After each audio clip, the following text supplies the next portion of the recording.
ጤና ይስጥልን። ከለንደን የጸዳል ኢትዮጵያ ኔትወርክ አበይት የሆኑ አገራዊ አህጉራዊና ዓለም አቀፋዊ ዜናዎችን አሁን ይዘንላችሁ እንቀርባለን። አብራችሁን ቆዩ።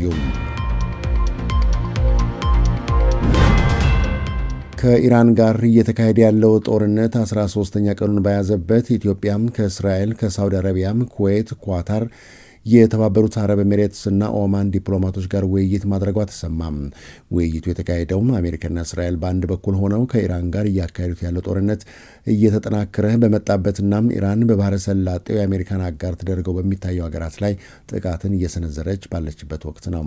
የኢትዮጵያም የውጭ ጉዳይ ሚኒስትር ዴኤታ አምባሳደር ሀደራ አበራ ኢትዮጵያም ከባህረ ሰላጤው ሀገራት ጋር ያላትን የቆየ ግንኙነት አጠናክራ እንደምትቀጥል ተናግረዋል። በወቅታዊው የባህረ ሰላጤው ሁኔታ ላይ ሰፊ ሀሳብ ቢለዋወጡም ዝርዝር ነጥቦችን ከመግለጽ ተቆጥበዋል። ነገር ግን ኢትዮጵያ ከእነዚህ የባህረ ሰላጤው ሀገራት ጋር ያላትን ማንኛውንም ግንኙነት በማደስ አጠናክራ እንደምትቀጥል ከኢትዮጵያ የውጭ ጉዳይ ሚኒስቴር ያገኘነው መረጃም ያመለክታል።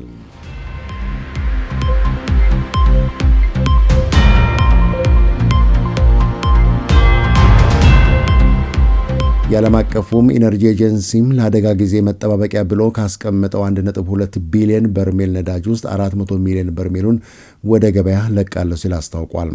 በባህረ ሰላጤው ጦርነት ምክንያት የሆርሙዝ ወሽመጥ ለረጅም ጊዜ ከተዘጋ ከፍተኛ የነዳጅ አቅርቦት ችግር ሊፈጠር እንደሚችል አሳስቧል።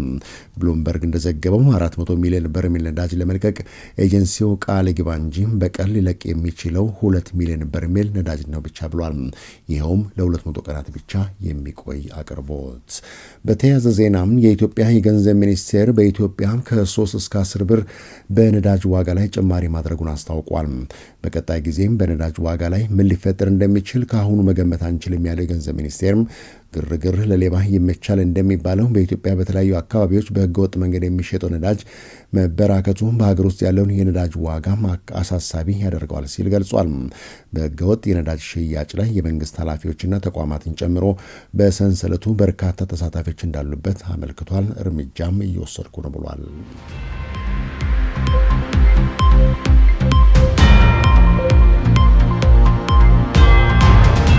ጅቡቲ የሚገኘው የአሜሪካን ኤምባሲ አሜሪካውያንና ጅቡታውያን ከኤምባሲውና ሌሜኖር ከሚባለው ወታደራዊ ካምፕ እንዲርቁ ቀይ ማስጠንቀቂያ ማውጣቱ ተሰማም። የባህረ ሰላጤው ቀውስ እየተባባሰ በመጣበት የአሜሪካና የጅቡቲ ዜጎች ከአሜሪካ ኤምባሲና ወታደራዊ ካምፑ እንዲርቁ ማስጠንቅቋል። በጅቡቲም የተለመዱ የአሜሪካን ኤምባሲ አገልግሎቶች መቆማቸውና አስቸኳይ ለሆኑ ጉዳዮች ብቻ በኢሜይል መገናኘት አስፈላጊ መሆኑን ማስምሮበታል። ዜጎች ተአማኒ ከሆኑ ዓለም አቀፍ የዜና አውታሮችና የቢቢሲ ሬዲዮና ጅቡቲ የሚገኘውን ኤፍኤም ሬዲዮ ጣቢያዎችንም እንዲከታተሉ መክሯል። በተያያዘም የጅቡቲ መሪ እስማኤል ኡመር ጊሌኝ የኢትዮጵያን ጠቅላይ ሚኒስትር ዶክተር አብይ አህመድንና የሶማሊያን ፕሬዚዳንት ሐሰን ሼክ መሐሙድን ሐራሙስ በሚገኘው የፕሬዚዳንት ጌሌ መኖሪያ ቤት በኢፍጣር መርሃ ግብር ላይ ተገናኝተው በአፍሪካ ቀንድ ሰላምና ደህንነት ላይ መወያየታቸውን የጅቡቲ ፕሬዚዳንት ጽሕፈት ቤት ያወጣው መግለጫ ያመለክታል።